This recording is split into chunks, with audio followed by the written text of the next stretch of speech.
It's Kaufman is Alive. I look at comic books new and old. Today I'm looking at a new comic book, X-Men Age of Revelation Overture. This is a one-shot by Marvel Comics.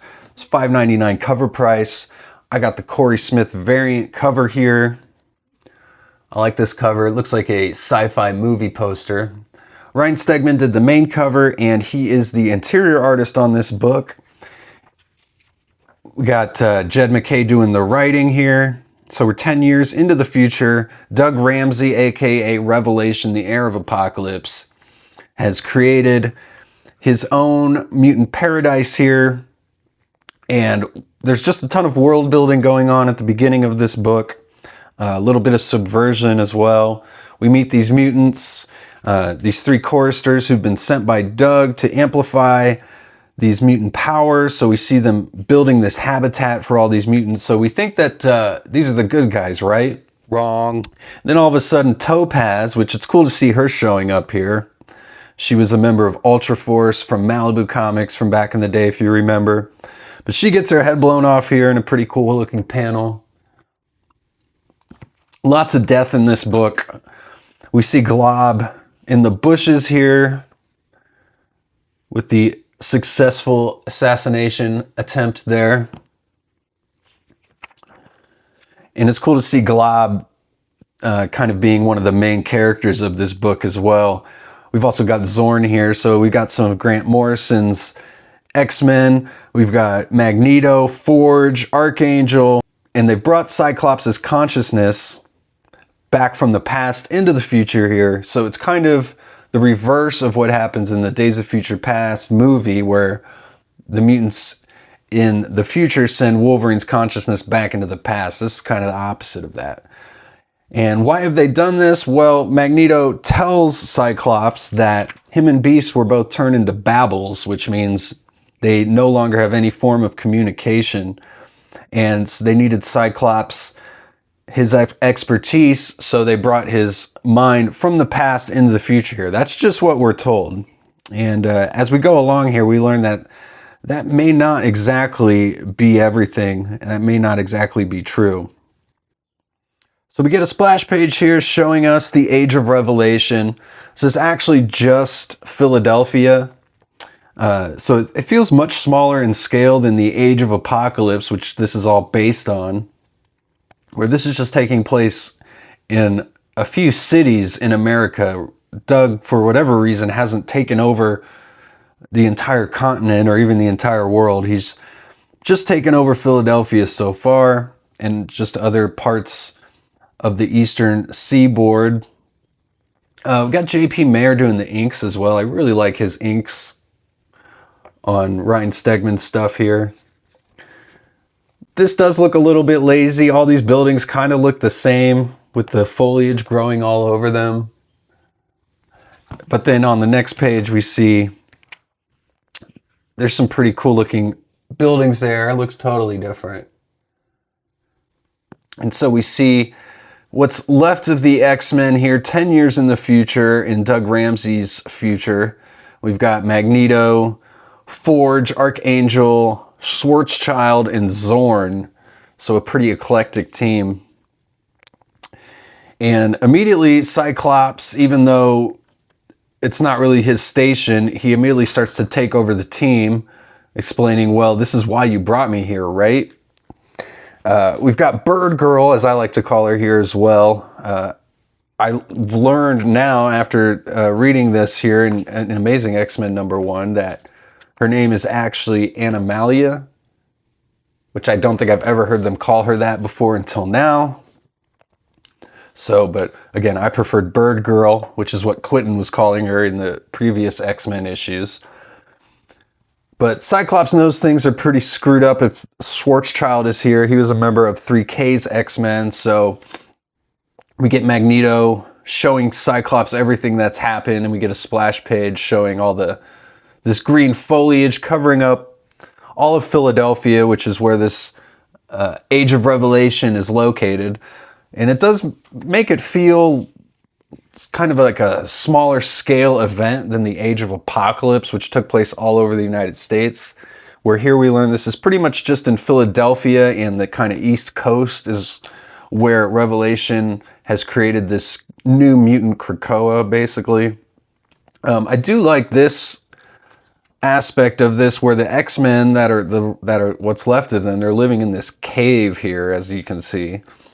And then we go to Revelation, and he's covered in all of this, like these pink leaves and, you know, exotic fruits. So he's in the life of luxury, while the rest of the mutants obviously living like cavemen. They get that point across here pretty well.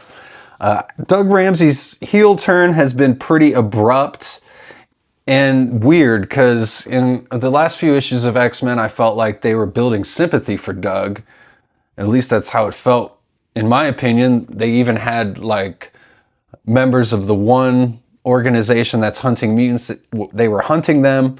I mean, it felt like they were building up sympathy for Doug. And then as soon as he joins the X-Men, and we see now Cyclops transported into the future, we see this future that Doug has created for everybody. And he's actually taken Apocalypse's powers, and he's not using them how Apocalypse wanted him to use it. So kind of a messy storyline as to get here, I feel like. But we see how cruel and insane Apocalypse's power has made Doug Ramsey Revelation here.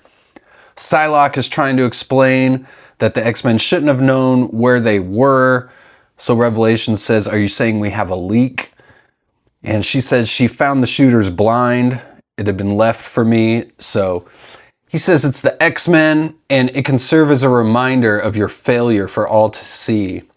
And she says, "No, I left the X-Men a long time ago to serve you," but he tells her to wear it. And I like the blood is like dripping out of his eyes there, just to kind of show how mad he is. And she says, of course, so you see how subservient she is to Revelation, and everyone who serves him is. And then Revelation says, the X-Men have finally done it, have finally exhausted my nostalgic indulgence for them. The angel of death will grant them a visitation. He says, as for you, I think I know who our leak is, and I want you to address it. After all, your greatest skill seems to be getting women killed, so this should be easy. And we see that Revelation believes the traitor is his wife, Bay the Blood Moon, so he's sending Psylocke after her here. Now we get Magneto explaining the origins of the Age of Revelation to Cyclops here, and Cyclops doesn't seem to have a problem with everything that Doug is doing. But Magneto wants to show him more, and he's explaining that this land was built on a mutant genocide, he says, and it was also built upon a lie. So you can see the obvious metaphors here between what's going on in these issues and the origins of America as well.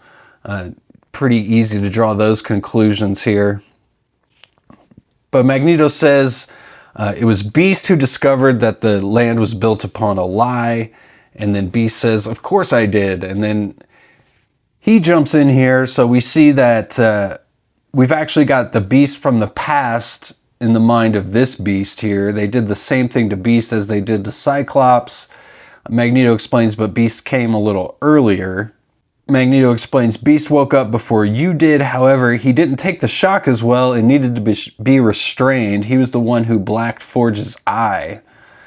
And then Beast wants to know exactly what happened to the consciousnesses of the previous Hank McCoy and Scott Summers now that they've taken over their minds. And Magneto explains that they were overwritten. He says, we needed the X-Men's greatest leader and the X-Men's greatest mind. You and Scott had both been punished by Revelation. And this is when he explains that they were turned into babbles who can no longer communicate. And then we see Magneto show them that there's actually like a whole society on the outskirts of Babels, and they're just like zombie creatures who can no longer communicate, who are like savages. So Cyclops wants to know the mission, and Magneto explains that they need to kill Revelation. He says 3K didn't create the X virus, nor did they release it. He says the death of millions are not upon their tally, it was Revelation's doing. I really like these pages here. We get a fight between Bay the Blood Moon and Psylocke. There's just so much like little detail all through these panels, and there's no dialogue either. Just some big sound effects. I like this panel too, showing Psylocke like jumping with her side blade.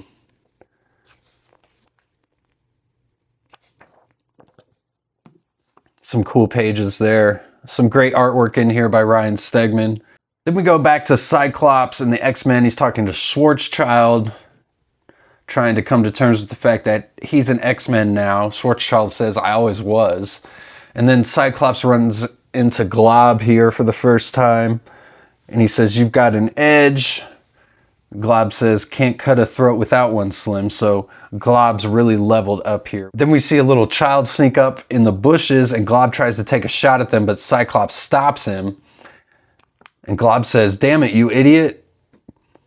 He says it could have been an Omega kid. So we know that Quentin Quire, as we see here on the next page, he's got this whole group of children that he's grooming to be his Omega children. And they all work for Revelation. And they're basically being, it looks like, used as scouts at this point. Revelation says, prepare the angel of death, prepare him for deployment. It's time the X-Men went extinct. Then we get back to the fight between Bay the Blood Moon and Psylocke. And I really think the pacing in this book is excellent. Some really great pacing in this book. Psylocke stabs Bay the Blood Moon right into a tree here. But she explains that she was just trying to buy time to get a message to Apocalypse on Arakko, on Mars. Then we get the X-Men all running into action, the entire team here, with Wolverine hiding in the bushes. Scott asking, who is it that you think's after us? And Magneto says, Scott, I'm so sorry. And we get big giant sound effect letters sninked here behind Magneto. Wolverine, the angel of death. He immediately kills Magneto.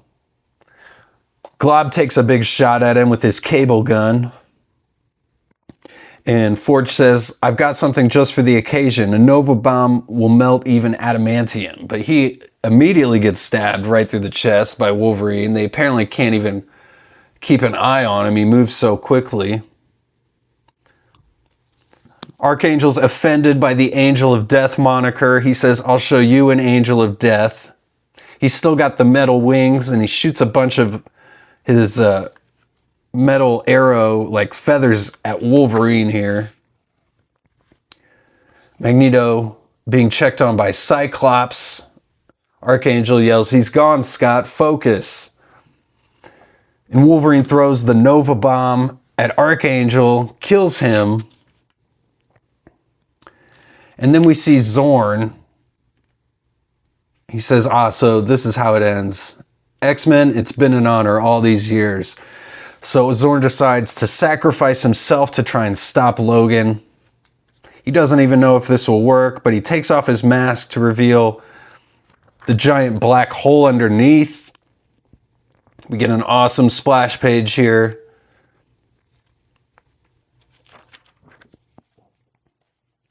All the X-Men running for cover. This is just some really cool stuff by Stegman. But we see Wolverine holding on at the end. He survives it. And finally, Revelation confronting his wife. He says, I know you think I betrayed the grand purpose, but everything I've done has been in pursuit of it. Even this. Even sacrificing the one person in this world who means anything to me. I love you, Bay, and I will never forget you. Now die. And then we get all of the books here for this Age of Revelation. Now, I wanted to talk about this. There's just way too many books. I know this is kind of a takeoff of the original Age of Apocalypse, but if you remember back then, there was only about 6 X books maybe. Here we've got 16. So there's just way too many. They're all 3 issues. in the original Age of Apocalypse, they were all 4 issues, so this is only going for 3 months. But a really risky move by Marvel here. I am glad they're doing something with the X-Men line. I don't want to say it's a big swing, but it's a swing. But it's, like I said, a risky move here at the end of the year to kind of just blow up your entire line for this crossover event. While there are some interesting books, it looks like, in here, I think maybe Rogue Storm, Unbreakable X-Men, The World of Revelation, Undeadpool could be fun. Radioactive Spider-Man might be good. I like the creative team on that book, Joe Kelly and Kev Walker. We got Tony Fleeks writing Omega Kids. So there's some good creative people on all these books. There's just way too many of them.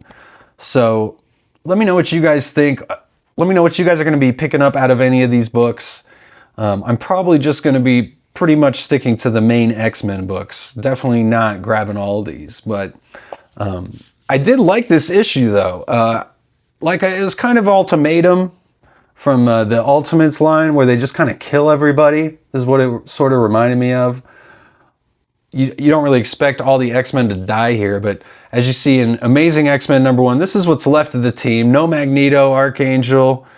They've all been killed off here. And it's setting up some cool stuff. I like all the world building. So let me know what you guys think in the comments. Thanks again for watching, and go read comics.